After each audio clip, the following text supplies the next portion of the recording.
this is a good jumping off point because I'm curious. We're old guys now. I'm 50. I don't know how old you are, Brad. I think you're a couple years older than me. Jason, I'm the same damn age. We're both 50, both born in 1970. I just turned 50, yeah. Okay, so then I'm older. I turned 50 on November 28th. So we're Gen Xers, right? And, there's a generation of journalists who are coming up who are very anti-capitalism, they've got concerns about wealth disparity. They got concerns about the unions and workers rights. I have to say, when we look at what Amazon has contributed to society, it's hard for me to look at it and say this has not been amazing and extraordinary for society. The fact is, the best idea of the last 20 years or 30 years by the scorecard being, consumers wanting to consume something and engage with it as a product, was the everything store. Getting anything you want within originally, I guess, 2 days, getting anything you wanted, then getting within 2 days, and then 1 day, and now, who knows, maybe we'll get it into an hour. That idea was the greatest idea of the past 30 ideas voted on by consumers' dollars, right? I mean, we both agree on that. I can't think of any idea that consumers voted more for. And now, I don't know if you saw today, or maybe it was yesterday the news broke, that they're going to cover people's bachelor's degrees.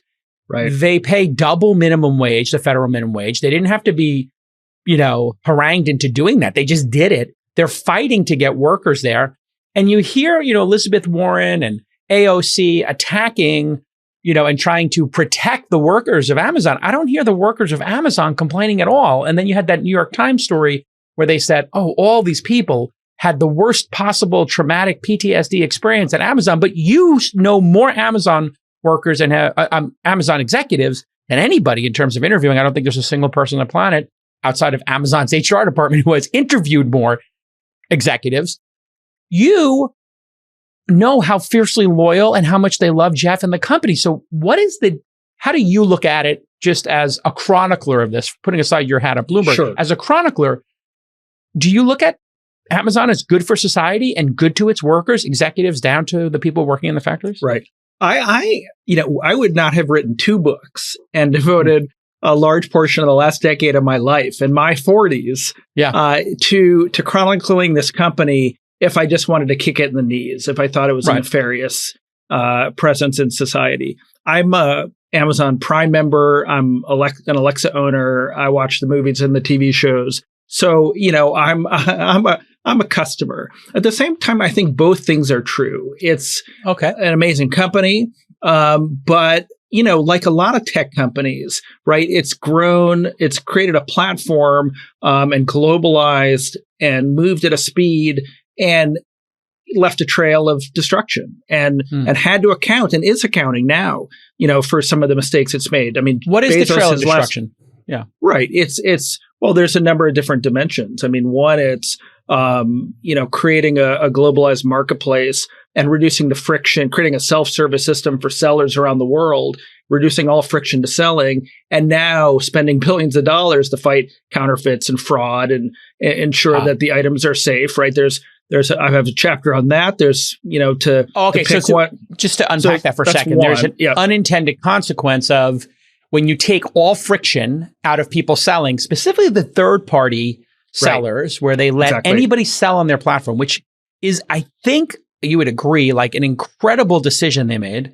And had to make because Alibaba and then a startup called Wish were doing that, and it was a disruption, and they had to move quickly, and there were consequences to that.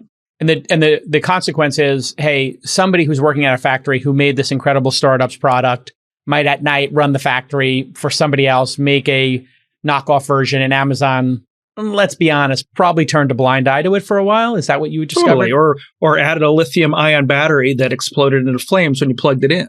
Okay. All sorts of examples. Yeah. But that's one dimension. I think the labor thing, you're right in that the preponderance of Amazon employees are not complaining vociferously. They're happy to work there. They're having productive careers. They're having their education paid for. But we can't ignore a vocal subset of employees. Some who get ill, who develop ergonomic disorders at work, pregnant employees who it's well documented, have been sort of mistreated by a company that historically is so focused on meeting its promises to customers, getting efficient, building at rapid speed, now thousands of fulfillment centers around the world. There is room for improvement, and Amazon has acknowledged that and is trying to get ahead of it, in part because it's a very competitive labor market. Hey, everybody. I thought I would have Christina Cacioppo on This Week in Startups to tell you about Vanta. Vanta, of course, has been sponsoring the pod and had a great reaction. And we're going to talk today just a little bit about what SOC 2 compliance is and why it's so important for SaaS products.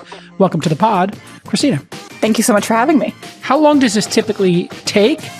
And what does it cost? Yeah, so in the prior world, if you didn't use software like Vanta, often companies would take about a year on the project to figure out what they needed to do, get everything in order, work with the auditor, get the auditor what they needed to get their report. And they probably spent $20,000 on the low end, kind of can go up to hundreds of thousands of dollars, depending on how large you are. You figured out a way at Vanta to do this quicker, better, and cheaper. So what is the secret, and how can people use the product? Yeah, absolutely. So Secret is sort of like a lot of things. You turn a lot of this into software. So you write a standardized set of checks that a company needs to do. You base them on good security principles, and then you just monitor and alert all of those things. So the company gets a dashboard. They always know where they are. They're not, mucking around in spreadsheets. And the auditor gets just really detailed data so they can be sure that what the company says they're doing is actually happening. All right, fantastic. Well, thanks so much for coming on and telling the audience why you should get your SOC 2, when you should get it, and how you should do it. And you've been very nice to our audience, giving them $1,000 off, which is a really significant and generous offer. Go to vanta.com/twist, vanta.com/twist to get $1,000 off your SOC 2. Thanks, Christina. Appreciate it. Thank you so much.